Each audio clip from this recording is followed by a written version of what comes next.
Hi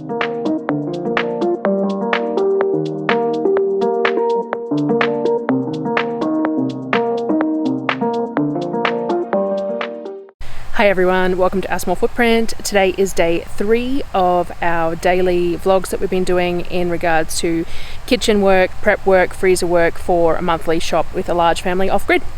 Lots of canning gone on today, so I've got a lot of that to share. Now it's been raining on and off all day. It's just spitting at the moment, which is why I've ducked outside quickly to do this, so I don't have to do it in the dark tonight like I have the last couple. And the kitchen light, the lighting in the kitchen has been really bad, so as I've been recording it's been pretty shocking. We'll have to see how it is when I edit it, and I'll do what I can do.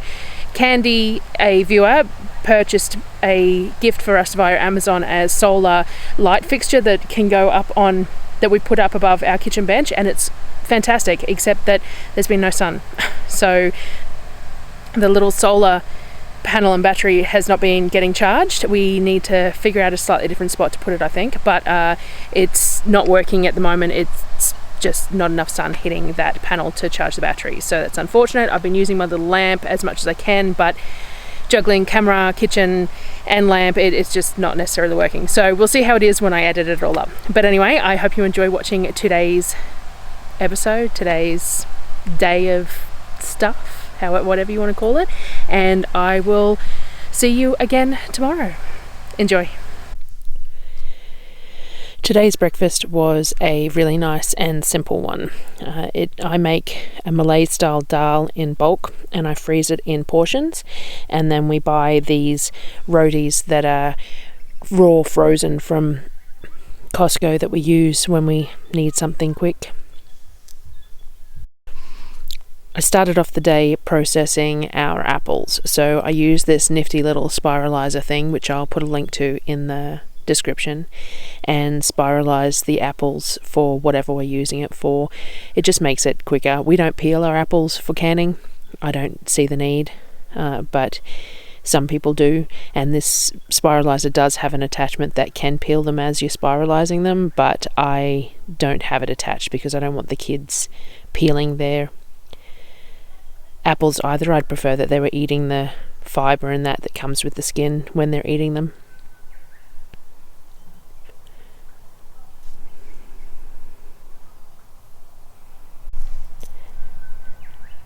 This batch is for apple butter, so I placed it on the stove and just put half a cup of water in the bottom to stop it from burning while it gets started. I then started processing plums, so we're going to make plum barbecue sauce because my kids really like it and it's a great use of cheap fruit. This was 10 kilos of fruit for $10. So I just slice them up into chunks and place them in a pot, and then once I fill the pot, it's around about 4 pounds per portion of recipe, so I think I ended up with 12 pounds of plums in there, and once they're all in there, then we add all the other ingredients to get moving with it.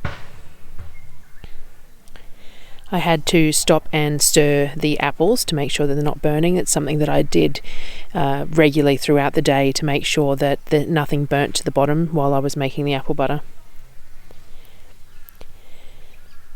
We add all the other ingredients to the plums.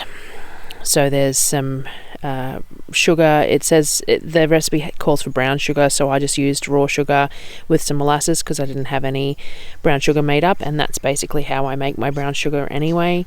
There was some ginger and some garlic, some salt, some apple cider vinegar, and a range of other things. I'll put the link to the recipe that I somewhat followed down in the comments.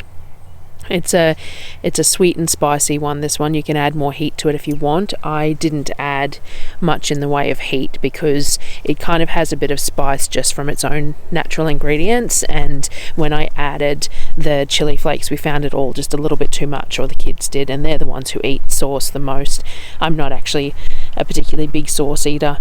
It is nice to have it, but I don't use it very much, but the kids do.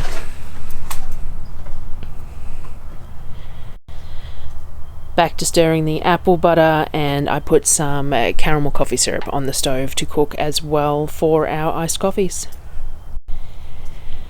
Once the apples are nice and soft, then we puree them. So I used the immersion blender and just pureed them in the pan. You can puree them really smooth if you want. You could transfer them to a blender if you wanted them really, really smooth. We don't really have a problem with it a little bit chunky. I tend to use it in my baking more than anything else. That rich caramelly apple flavour goes really well in baking. So we just puree it to sort of a chunky consistency. It's very soft though, so it's perfectly fine.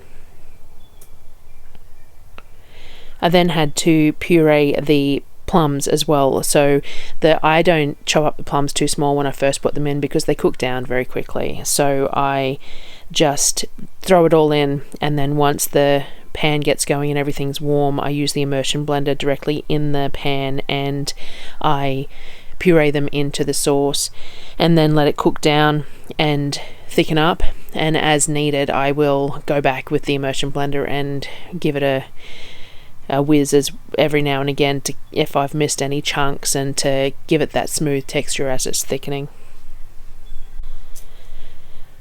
I had plenty more apples than fit in that slow cooker insert. I didn't use it in the slow cooker, I used it on the stovetop, but it's from my slow cooker. So I spiralized the rest of this box of apples. There is another box in the fridge for the kids to eat, to use for sliced cinnamon apples in jars.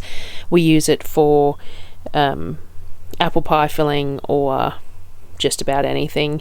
It can be used under a cobbler, it can be used in sourdough scrolls. It's really versatile this way.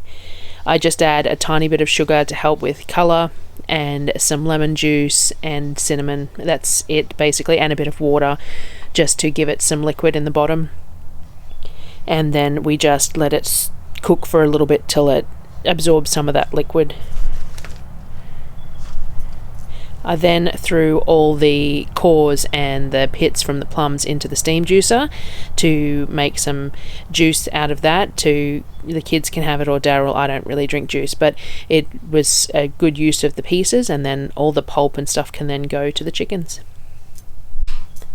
As the apple slices heat, then I mix it up to make sure that they're all getting into that liquid in the bottom and softening a little bit. And we don't care if it breaks and you know, just sort of crushes a bit, because we're going to pack them really tightly into the jars anyway. So I pack them into size 30 Fowlers. I think these are, I want to say 850ml jars, so not quite a quart, but a good size. Because the apples have been put over heat for a little bit, they've let out some of the air and absorbed some juices, which means that they don't float in the jars, which is the purpose of cooking them before canning them. But we still, when I put them in there, I pack them in really tight. As I said, it doesn't matter to me that they're not in nice pretty slices, because they're going to be used in cooking. They're not for eating straight out of the jar, though my children definitely would eat them straight out of the jar. That is not their intent. The intent is for apple pies, apple crumbles, sourdough cobblers, as the filling with custard in sourdough scrolls is a really nice way to have them as well. All that kind of thing. So having the jars nice and full is more important than having them look pretty on the shelves. We clean up all the rims with white vinegar, put the rings on them, put the lids on them, a clip on them, just all the standard process for canning fruit, and make sure to give those rims a really good clean with that vinegar, because there is sugar in the apple filling, so it makes a sticky mess on the rims when you're filling it. Well, it does for me, because I'm not real precise. I then filled the apple butter jars, and that all those apples, that entire slow cooker insert only made up 5.5 pints of apple butter, which is, you know, great, but it's a lot of work for it.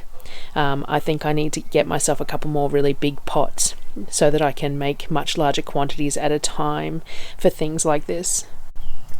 The Plum BBQ simmered for a really long time and reduced by probably 30%, 40%, not quite half. So we started filling the jars with that as well to get that in the canner.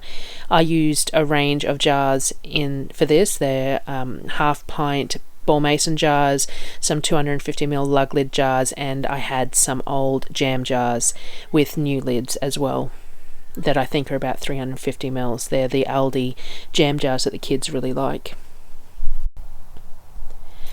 And then while they were processing, it was time to start on dinner. So I marinated the rest of the chicken thighs that were in the fridge, and I did take note of the marinade ingredients this time so that I can share them.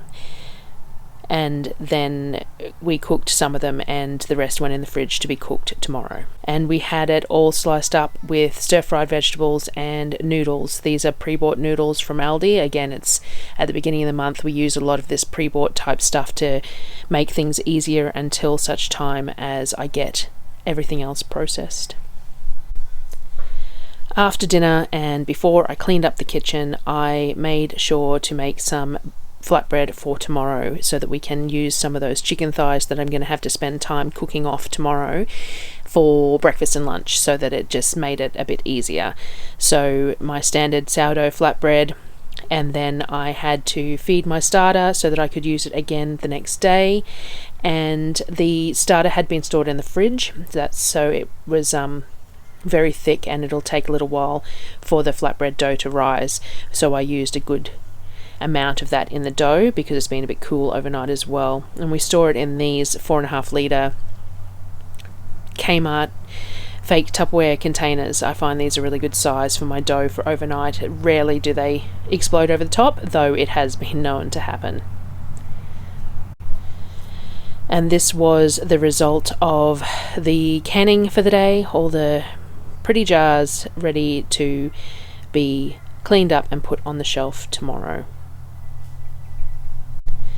I thought I would share some footage of our guinea fowl. We have opened up the garden space at the moment while we're cleaning it up and putting the wood chips down, so the guinea fowl have been able to get in there and eat up all my bugs. We don't let them in there, generally speaking, only because they will pull small seedlings out of the ground when they're trying to eat bugs off them, which can be a bit damaging, but we may look at allowing it further down the track.